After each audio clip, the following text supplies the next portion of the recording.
दोस्तों एक बार फिर हम हाजिर हैं जम्मू कश्मीर की 10 बड़ी खबरों के साथ। आपका मेजबान मैं हूं विशाल। एमएलए महराज मलिक से जुड़ी एक अहम खबर है। जम्मू में जम्मू कश्मीर लद्दाख हाई कोर्ट ने महराज मलिक की तरफ से दायर की गई हैबेस कॉर्पस अर्जी को कबूल कर लिया है। महराज मलिक की तरफ से जारी करदा हिरासती ऑर्डर नंबर 5 को मनसूख करने का मुतालबा किया गया। अदालत ने जम्मू कश्मीर महकमे दाखिला के प्रिंसिपल सेक्रेटरी को पोस्ट दाखिला नोटिस भी जारी कर दिया। अदालत ने सीनियर एएजी को अगली समाअत की तारीख यानी 14 अक्टूबर तक या उससे पहले जवाब दाखिल करने का वक्त दिया है। अदालत ने इस मामले में निजी जवाब दहिंदा S Harvinder Singh IAS deputy commissioner Doda को भी नोटिस जारी किया है। और एक और अहम खबर, वजीर आला उमर अब्दुल्ला ने रियासत का दर्जा देने के मामले पर बीजेपी पर सख्त हमला किया है। वजीर आला ने कहा है कि ऐसा लगता है कि रियासत का दर्जा देने से इनकार किया जा रहा है क्योंकि बीजेपी जम्मू कश्मीर में हुकूमत बनाने में नाकाम रही है। बीजेपी के इंतखाबात में नाकामी इसकी बदकिस्मती है, लेकिन जम्मू कश्मीर के लोगों को इसकी सजा नहीं दी जा सकती। बीजेपी लीडरों ने यह नहीं कहा कि रियासत का दर्जा सिर्फ इसी सूरत में दिया जाएगा जब इंतखाबी नतायज बीजेपी के हक में होंगे। हम तो उम्मीद कर रहे थे कि जिस तरह जम्मू कश्मीर के लोगों को एक वादा किया गया था और यहाँ तक कि सुप्रीम कोर्ट को भी ये बात कही गई थी कि ये 3 जो है स्टेप प्रोसेस होगा, पहले डिलिमिटेशन, फिर इलेक्शन, फिर स्टेटहुड। डिलिमिटेशन भी हुआ, इलेक्शन भी हुए, लोगों ने बढ़ चढ़ के इलेक्शन में हिस्सा लिया। अब चलिए, बीजेपी की बदकिस्मती वो जीत नहीं पाए, लेकिन उस बात की सज़ा तो जम्मू कश्मीर के लोगों को दी नहीं जा सकती। और वहीं जम्मू कश्मीर बीजेपी के प्रवक्ता डॉक्टर अभिजीत जसरोटिया ने उमर अब्दुल्ला के बयान पर रद्द अमल दिया है। सुनिए क्या कहना है बीजेपी का। देखिए, सबसे पहले तो उमर साहब को ये उनसे पूछना चाहिए कि जब ये स्टेट थी और मुझे लगता है 50-60 साल तक आपका यहाँ पर हुकूमत रही, रादर आपका खानदानी राज यहाँ पर रहा, तब आप ऐसा कुछ बता दीजिए जो आपने जम्मू कश्मीर के लिए किया। आपकी पार्टी की तो नींव इसी के ऊपर रखी गई, नाइंसाफ़ी के ऊपर नींव रखी गई। 51-52 हमें अच्छी तरह से याद है, हमारी पॉपुलेशन जम्मू की 1.5 लाख ज़्यादा थी कश्मीर से, और आपने उस समय 1.5 दर्जन ज़्यादा सीटें कश्मीर में दी थी। उसके बाद आपने कब इंसाफ किया जम्मू और कश्मीर दोनों खित्तों के साथ बराबर का आज तक नहीं किया। और उमर साहब से ये जानना चाहता हूँ, ऐसी नौबत क्यों आई कि ये सब कुछ करना पड़ा? क्या वो 87 की रिगिंग, क्या वो MUF, वो सब कुछ आपको याद नहीं है, आप भूल गए हैं या आप याद नहीं करना चाहते?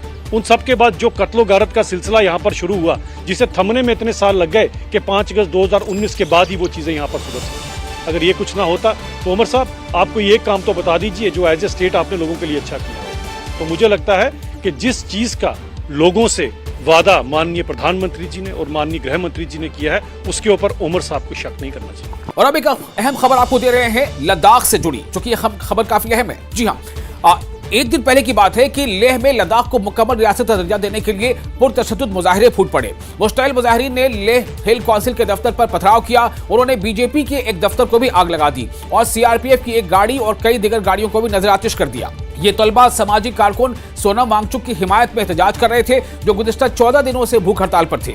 मुजाहिरीन ने मुतालबात पूरे न होने पर एहतजाज के लिए शटर डाउन की कॉल दी थी, लेकिन इसके नतीजे में बड़े पैमाने पर तशद्दुद हुआ। तलबा के पुलिस और सिक्योरिटी फोर्सेस के साथ झड़प भी हुई, जिसके बाद पुलिस को लाठीचार्ज करना पड़ा। तशद्दुद के बाद सामाजिक कारकुन सोनम वांगचुक ने अपना जो अनशन था उसे खत्म कर दिया है। उन्होंने कहा कि ये लद्दाख के लिए अफसोसनाक दिन है। सुनिए सोनम वांगचुक ने क्या कहा। 500 नौकरियों के लिए 50,000 लोगों ने नाम भरे थे, मगर उनका रिजल्ट या टेस्ट नहीं करा रहे थे ताकि वो 50,000 खामोश इंतज़ार करते रहें डर डर के कि मेरे नौकरी पर फ़र्क ना पड़ जाए। तो आज उन सब का वो गुस्सा निकल के आ गया और वो सड़क पे आ गए। और वैसे भी आपने सुना होगा लद्दाख भारत में नंबर 2 पर है कहा जाता है बेरोज़गारी में। तो एक ये बड़ा था उनका। हाल ही में मैं जो इन सब के लिए या उनकी आवाज़ बनकर आवाज़ उठा रहा था, तो मुझ पर फिर बहुत जुल्म करने लगे, हैरेसमेंट करने लगे, और किसी को ऐसा अनुमान नहीं था कि आज के जैसा कुछ होगा। अचानक से हज़ारों में निकल के आए और इस तरह का एक नज़ारा बना। कुछ लोग ये सोच रहे थे कि ये किसी पार्टी का किया कराया है, तो कोई पार्टी लद्दाख में ऐसा इतना वो नहीं रखता है ताकत या शक्ति की इतने 4-5 हज़ार युवाओं को ऐसे निकाल पाए। तो ये सिर्फ युवाओं का एक भड़ास था जो आज निकल के आया, जो जुल्म लद्दाख पर पिछले 5-6 सालों से हो रहा है, बेरोज़गारी का, लोकतंत्र की न देने की, वादे न निभाने की, ये सब निकल कर आया।